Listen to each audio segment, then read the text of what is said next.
sainteté de l'islam, du judaïsme, d'Abraham et tout. Tout ça, ça n'a apporté à l'espèce humaine que les pires atrocités de l'histoire du genre humain. Je répète, il n'y a pas eu sur Terre, depuis la création de l'humanité, quelque chose, en dehors des maladies, qui ait créé plus de morts que les religions abrahamiques. Il n'y a rien d'autre. Et encore une maladie, c'est même naturel. Ton corps, à un moment donné, ton âme doit repartir au Créateur. Mais les religions, c'est pas naturel. C'est quelque chose d'extrêmement perfide.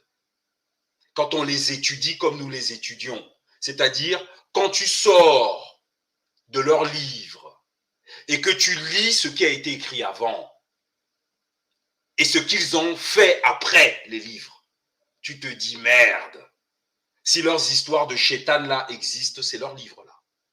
En fait, c'est comme si parfois quand t'es gamin, tu regardes des dessins, des films un peu fantastiques et tout, tu vois. Et il y a des livres qu'il ne faut pas ouvrir parce que ça t'avale. Ça te fait de toi quelqu'un de mauvais sans que tu ne t'en rends compte et tu es persuadé que ça te fait du bien. C'est comme le Seigneur des Anneaux. Il ne faut pas porter tous les anneaux, ni tous les colliers. Quand tu ne sais pas réellement ce que c'est que cet anneau, ce collier ou ce livre-là, ne les porte pas. Parce que tu ne sais pas dans quoi tu t'emmènes. Et effectivement, aujourd'hui, le problème qu'on a, c'est qu'il y a beaucoup de nos frères noirs qui ont ouvert des livres qu'ils n'auraient jamais dû ouvrir. Et parfois, ces ouvrages, ils les ont reçus de leurs propres parents. Et ça, c'est terrible.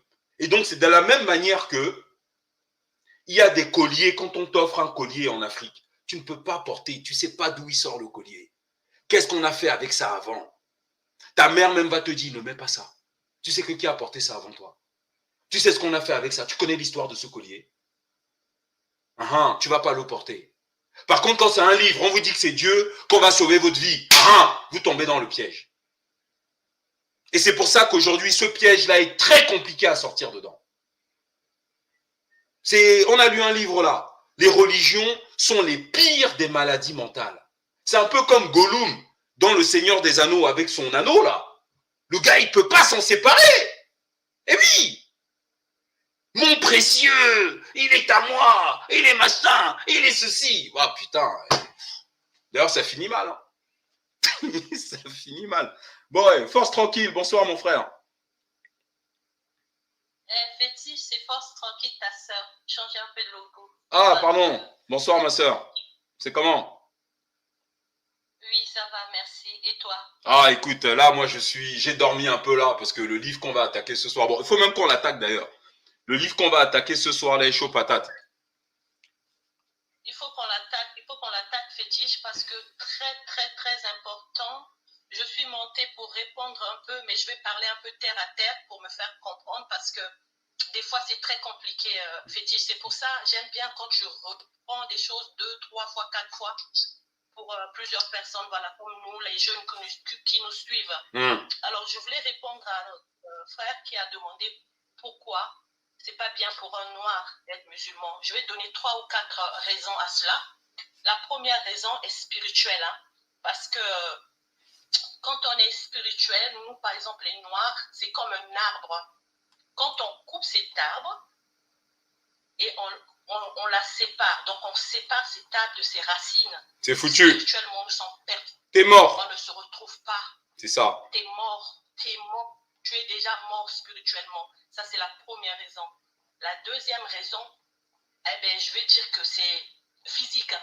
Tu vois, je vais parler de l'habillement déjà. Nous, en tant que Noirs, nous avons besoin de notre soleil. Nous sommes le peuple solaire. On ne peut pas se cacher pour aller prier. On ne peut pas se couvrir parce qu'on est en train de détruire notre mélanine.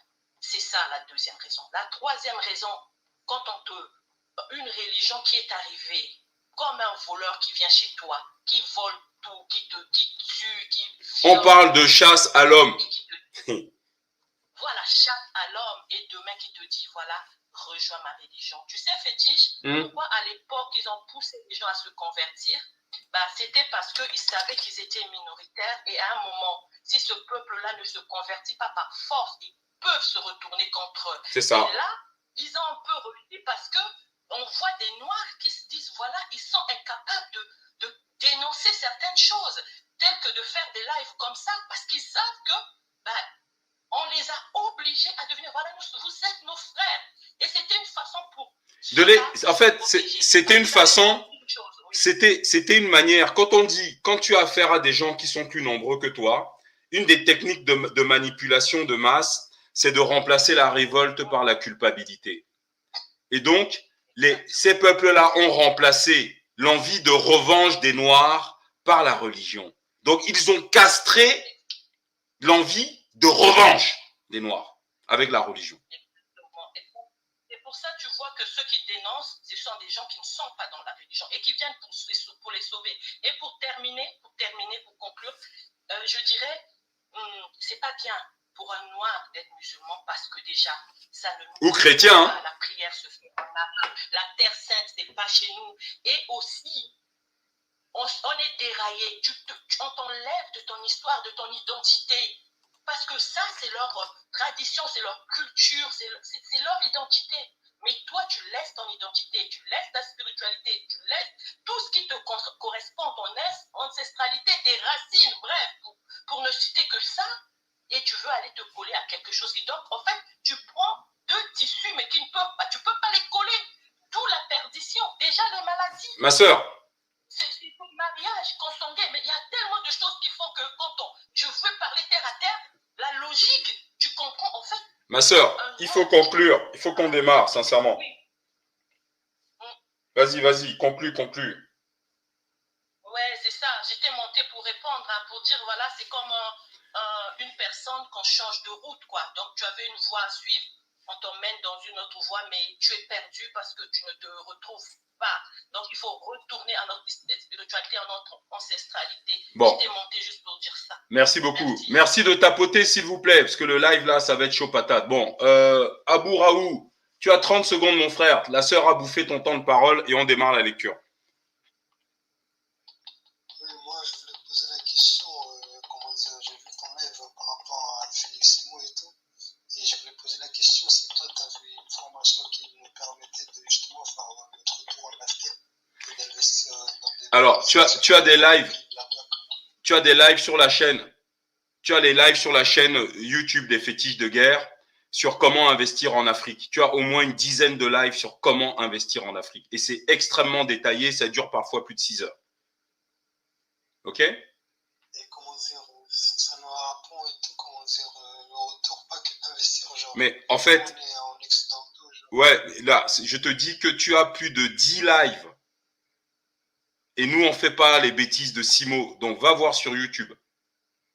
D'accord? Sur YouTube, tu as tout ce qu'il te faut comme information, même au niveau social. Ok? Tu vas dans la playlist. Je rentre sur ta chaîne. Tu vas sur la chaîne, c'est Les Fétiches de guerre. Et tu vas sur la playlist économie pour les débutants. Ok? On est tous passés par là. Merci beaucoup. Bien. On démarre un petit jingle et on démarre l'intro.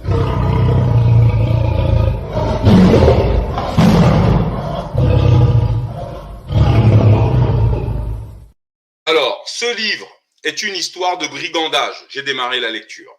Et ce livre est une histoire de brigandage et de brigandages étranges, puisque dans cette guerre d'une nouvelle sorte, chaque année, les morts se comptent par centaines de mille, chaque année. Et qu'il y a chaque année aussi 80 000 prisonniers environ. Les faits ont été racontés ailleurs dans les ouvrages et documents divers où ils se trouvent éparses. En gros, les faits ont été racontés dans différents ouvrages, mais de manière éparse, c'est-à-dire éparse, ça veut dire de manière pas éclatée, mais si vous voulez, vous avez des petits bouts de cette histoire dans différents ouvrages. Voilà, c'est ça qui veut dire. D'accord ? Un même recueil doit ici les présenter à la fois. Ils sont connus de beaucoup, ils doivent être de tous, ils doivent l'être de tous. Cette guerre d'un nouveau genre doit être connue de tous, c'est ce que dit l'auteur. Cette guerre d'un nouveau genre, hein, c'est la chasse à l'homme.